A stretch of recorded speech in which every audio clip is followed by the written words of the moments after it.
Share மார்க்கெட்ல எப்போதுமே நான் கம்பெனி வாங்கின பிறகுதான் விலை இறங்குது, நான் கம்பெனியை வித்த பிறகுதான் விலை ஏறுது அப்படிங்கிறது நிறைய பேர் சொல்லக்கூடிய ஒரு விஷயம். இது எதனால ஏற்படுது அப்படின்னு கேட்டீங்கன்னா, அந்த கம்பெனிகள் எந்த இடத்துல இருக்காங்க, சப்போர்ட் லெவல்ல இருக்காங்களா, ரெசிஸ்டன்ஸ் லெவல்ல இருக்காங்களா என்பதை பார்க்காமல் வாங்குவது. சப்போர்ட் அண்ட் ரெசிஸ்டன்ஸ் லெவல் அப்படிங்கறது சிம்பிளா சொல்லணும் அப்படின்னா, 52 வார லோல இருக்கக்கூடிய கம்பெனிகள் வந்து ஒரு ஸ்ட்ராங்கான ஒரு சப்போர்ட் லெவல்ல இருக்கிறாங்க அப்படின்னு சொல்லுவாங்க. அதே மாதிரி 52 வார ஹை அப்படிங்கிறது அந்த கம்பெனிகள் ஒரு பீக்ல இருக்காங்க அப்படின்னு சொல்லக்கூடிய ஒரு இயல்பான சூழ்நிலை. அந்த வரிசையில தற்போது நிறைய கம்பெனிகள் 52 வார லோ பிரைஸ்ல கிடைச்சிட்டு இருக்காங்க.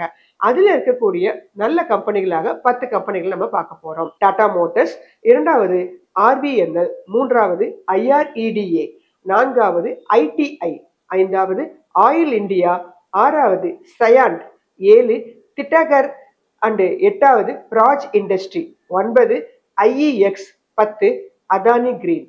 இந்த கம்பெனிகள் ஃபண்டமெண்டலி நல்ல கம்பெனிகளாக இருந்த போதிலும் கூட இப்போது உள்ள பிரச்சனை காரணமாக 52 வார லோ பிரைஸ்ல கிடைச்சிட்டு இருக்கிறாங்க. நீண்ட கால அடிப்படையில் வாங்குறவங்களுக்கு இந்த கம்பெனிகள் ஒரு நல்ல அஃபோர்டபுள் பிரைஸ்ல கரெக்ஷன் ஆகி கிடைச்சிட்டு இருக்கிறாங்க. ஸோ திறனாய்வு செய்து வாங்கி வைத்துக் கொள்ளுங்கள். இது ஒரு எஜுகேஷன் பர்பஸ்க்கான வீடியோ மட்டுமே.